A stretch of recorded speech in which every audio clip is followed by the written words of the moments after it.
Salam Bracha, voilà, on va faire un cours sur Mashiach. Donc, ce qui va se passer, c'est que quand Mashiach va arriver, il va se présenter d'abord au chef d'État. Et donc, c'est-à-dire au président actuel, Trump, etc., Poutine, Macron, voilà, tous les dirigeants de tous les pays, Bibi, Netanyahu, etc. Et quand il va se présenter, tous, ils vont être modés. C'est-à-dire quoi, ils vont être modés?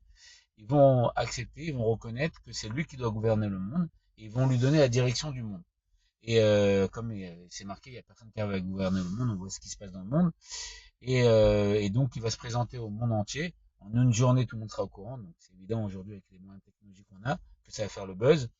Et il va expliquer que le troisième Beth Amikdash, il est créé dans le ciel. Et il est fait dans le ciel, dans des mains de Dieu. Il est en barzel, en fer.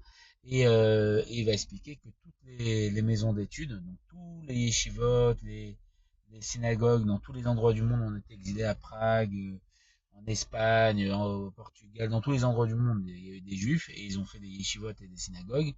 Ils vont s'envoler dans le ciel, se rattacher au troisième Beth Amikdash.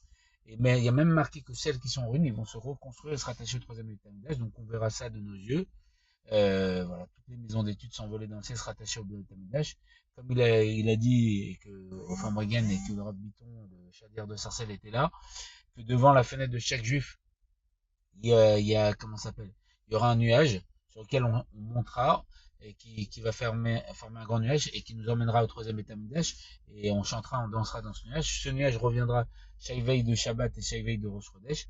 Il y a une minorité de personnes qui vont être contre quand ils vont entendre l'annonce du Mashiach parce que Mashiach va demander de libérer Jérusalem parce que le Beth Amikdash va s'opposer à Jérusalem et ça représente les forces du mal. D'accord. Et donc ils vont dire non, on est contre, on croit pas au Mashiach, c'est pas lui, c'est faux, tout ça. La preuve, on nous donne la ville sainte. Donc ils vont prendre possession de Jérusalem, nous on va libérer Jérusalem. Et il y a marqué que le Beth Amikdash va les écraser. C'est pour ça qu'il y a marqué Bilal Amavet Netzar. Dieu va enlever le mal pour l'éternité. Ces personnes-là représentent le mal. Et voilà la première partie du cours de Mashiach. On va faire d'autres parties. Allez, de bonnes nouvelles, Yechem on joue au troisième Beth Amikdash. Miyan Mama Amen Amen.